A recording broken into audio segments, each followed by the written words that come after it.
they had on Eli Wiesel, right, who had written books. His family died in the Holocaust, and they asked him. They said, if you could make any wish, what would it be? And he said, I would wish that people wouldn't just stand by. And he goes, the Holocaust happened because people stand by, and tragedies and genocide continue to happen because people stand by. And the host puts his hand on Elie Wiesel's knee and goes, and he turns to the camera and goes, and we're going to ask you to stand by. Oh.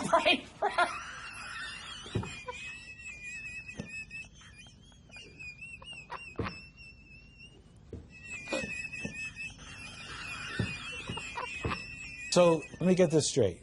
I'll do it in Belzerian. Let me get this straight.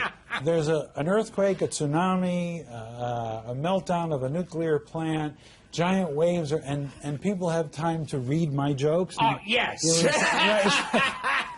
that essentially? Well, that's what... What did you say? What I loved about the whole thing, right, is that the biggest, the most painful and hateful thing is how I hurt the Japanese people.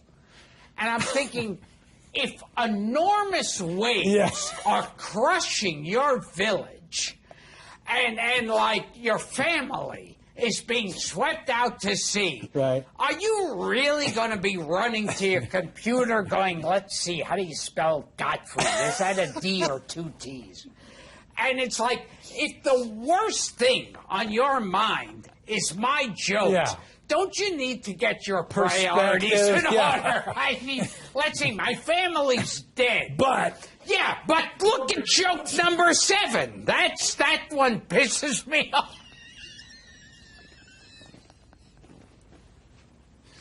So, but what's great about that is that the truth of it, the irony of it, but that you addressed it immediately, because everyone in that audience, I mean, they were obviously your fans, but they all knew, what's he going to say? Yes. And you picked the perfect way to treat that.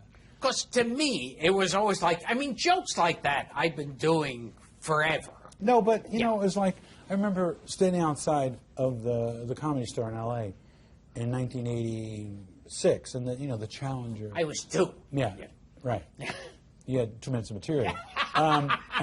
No, that's what I have now. Right. Since I've worked on it. I see. Yeah. Anyway, so on your point, we're standing outside the Comedy Store. The Challenger exploded. Now, we're all doing jokes about it. Yeah. As the pieces are falling to the water, but no one did jokes about it that night on stage. And here's where I think the unfairness comes in towards you being mistreated for being a satirist and being an ironist and going to extremes, is that it's different. In 1986, there was no Twitter. There was no Facebook. There was no of this 24-hour thing. So I think if you did this in 86, I don't think you would have been as busted as you were now, because millions of venues had the joke, and everybody, all these the fake outrage got to be seen by more people. And what's interesting about the media to me is that certain people, when they heard your jokes at first, reflexively laughed. Yes. But then they saw these newscasters, getting all furrow-browed and outraged about it. So then they start, it's like people can't think for themselves. It's kind of like, I always thought these newscasters and TV hosts should get acting awards. Oh, yeah, that's a great point. Yeah, because the thing is like, this is the way newscasters are, and these hosts of talk shows are like, a family dies in a fire, coming up next. And do monkeys roller skate? And it's like, they act it out. They feel everything. Yeah. So there should be acting awards for the most bizarre segues, like that one. Yes. Yeah, 600 people died in Taiwan today in an earthquake. Later, Sally's going to show us how to make an upside-down cake. You should string like 50 of those together. One of the best news things I've ever heard, they had on Elie Wiesel, Right. who had written books. His family died in the Holocaust. He'd written books about, and they asked him. They said, if you could make any wish, what would it be? And he said, I would wish that people wouldn't just stand by. And he goes, the Holocaust happened because people stand by, and tragedies and genocide continue to happen because people stand by. And the host puts his hand on Elie Wiesel's knee and goes, and he turns to the camera and goes, and we're going to ask you to stand by. Right.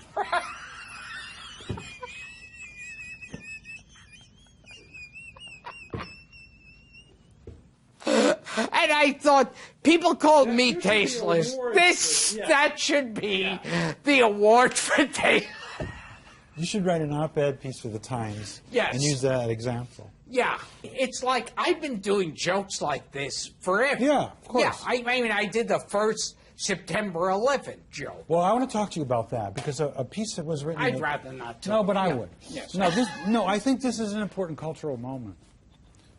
In spite of yourself. Yes. Because, as you recall, do you remember did you read the Frank Rich piece?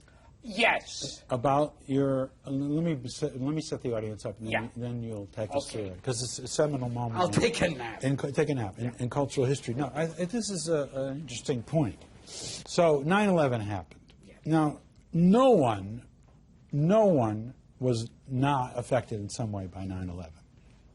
Clearly.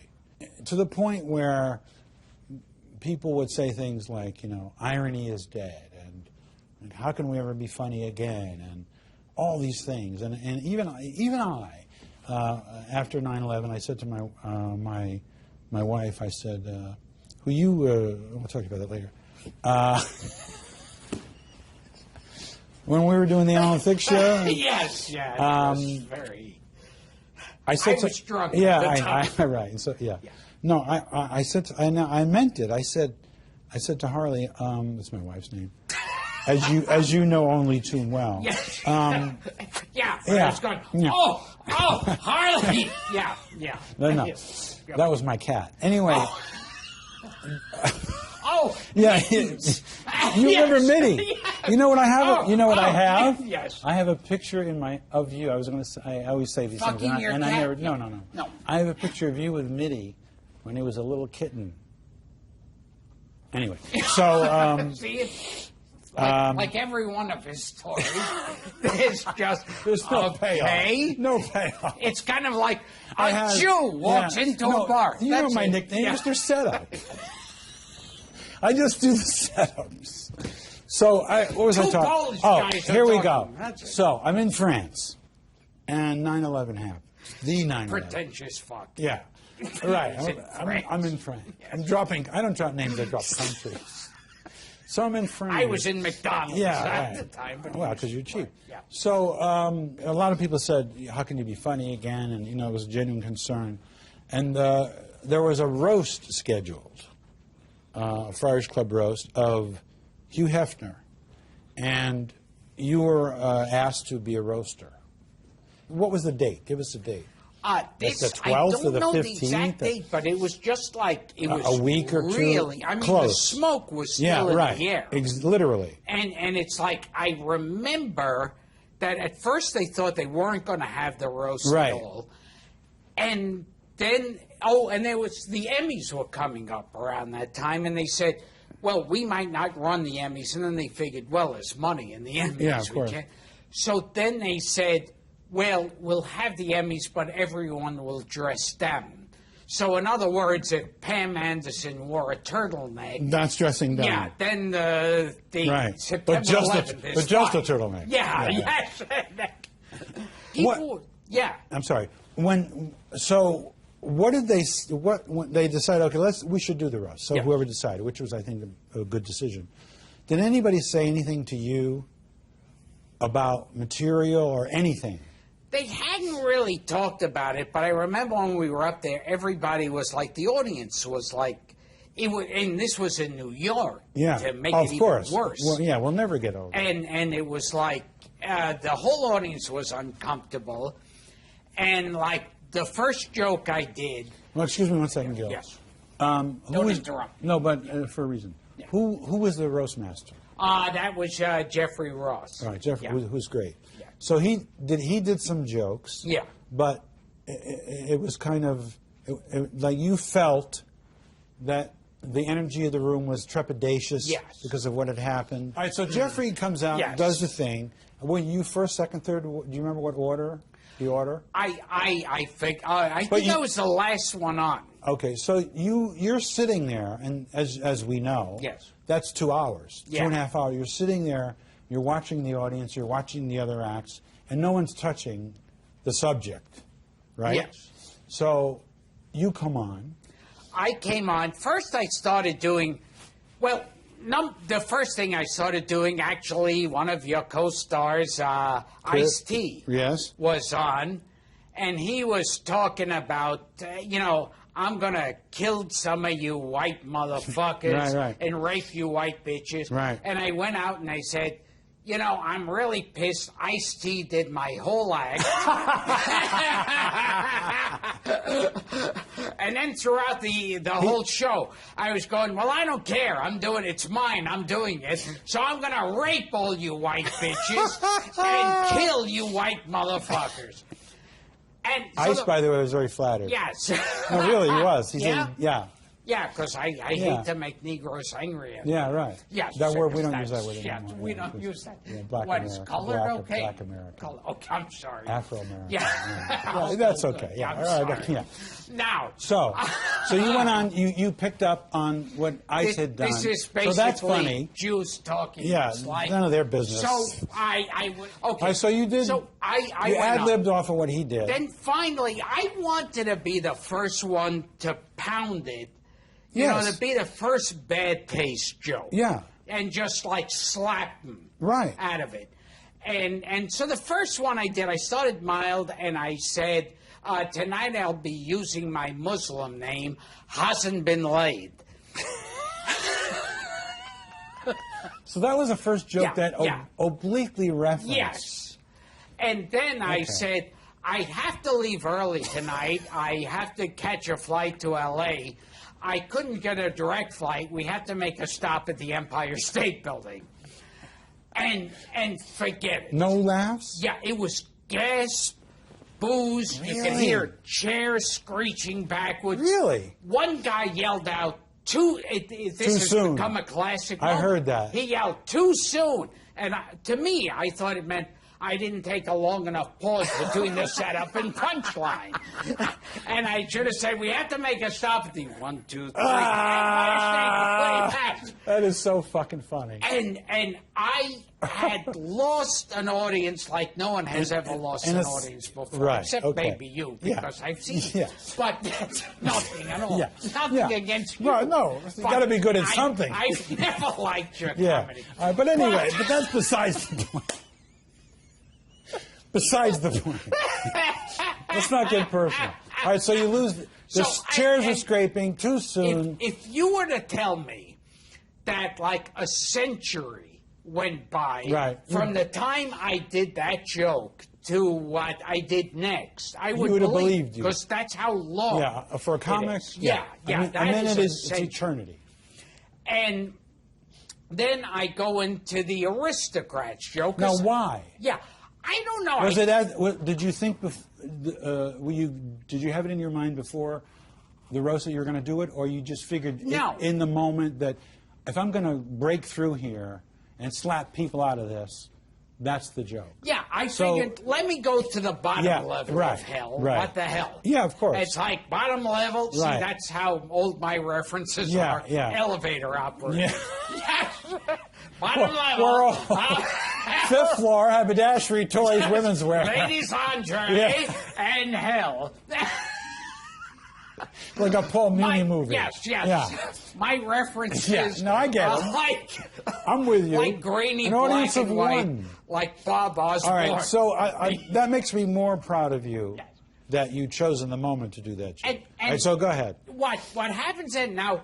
the aristocrats joke has to do with incest and bestiality. Right. And then I won the audience totally back. When was the first? At what point was the first what you would consider a real explosive laugh? Because you as an artist and as a comedian felt instinctively and reflexively you wanted to shake the audience up. Yes. So you lost them, and then you decided, fuck it, I'm going to do the Aristocrats, which, by the way, originally was called the Sophisticates. Oh, yes. And there's been several. There's also the Sophisticados. Yeah. Yes. The joke's about 100 years old. Yeah. Anyway, well, so... that's one of the most modern jokes in my act. Yeah, well, I just give an idea of your material. Anyway, no, but so you decided to do the Aristocrats. Yes. And so tell me at what point the first explosion happened. Because that's a historical moment in New York City. It happened very early into it. Uh-huh. And it's funny. Well, just give us the setup. Yeah. Because everyone has their own version of it. Okay. Just start it. Okay. A family walks into a talent agent's office, and it's father, daughter, a little boy and girl, and their dog. And they go in, the talent agent says, so, what kind of act do you do? and the father and mother take their clothes off and start fucking right on the floor in front of them. And then the brother and sister take their clothes off and start fucking each other. And then they're jerking off the dog, and they're licking the dog's ass. And then the son starts fucking his mother, and then the daughter and mother are going down on each other, and the father's fucking his son in the ass, and then there's piles of cum and blood and shit, because they're shitting at, and they're swimming around fucking and sucking in this, and then the talent agent goes, that's an interesting act, rather than calling the police, which is what you should do. And he goes, that's an interesting act. What do you call yourself? And they take a bow and go, the Aristocrats. And so I went into that, and now, so here's a joke about incest and bestiality. Yeah. So the terrorist attack was tasteless and inexcusable. But if you want to do a joke about a family fucking each other and blowing their dog. Yeah, that's fine. That's okay. Yeah. That's okay. We have no problem with that. Go with what you know. Go with what you're familiar with. Fucking family members and blowing your dog. And they in the article, I think it was Frank Rich who said it. Sunday. He said it was like a catharsis. It was like, he said that in the article, he said Gilbert Gottfried did a mass tracheotomy on the audience. And it was like, and for me to say a word like tracheotomy. Yeah. And a mass tracheotomy. Yeah, that the legs just exploded out, and everybody was like screaming and crying, and it's like Ralph Snyder was there. He fell off his chair, and they were applauding and going nuts, and it was like, that moment of, hey, it's okay. Yeah. You could come out, climb out from under your beds. Yeah. Everything's fine. Right. You're going to live after this. Right. And, I always thought, that moment of me on stage doing telling the first September 11th joke, right. I always thought that should be sent to the Al-Qaeda. Yeah. And say, hey, you did a sneak attack, killed 3,000 of us, and we're this doing is what we did a week later. We're laughing about it. We're making jokes about it. Yeah, we're whistling past the graveyard. Yeah, we're cracking up about it. That's what you did. Yeah. We're laughing You our gave asses Gilbert off. Gottfried material. Yeah. Are you proud now?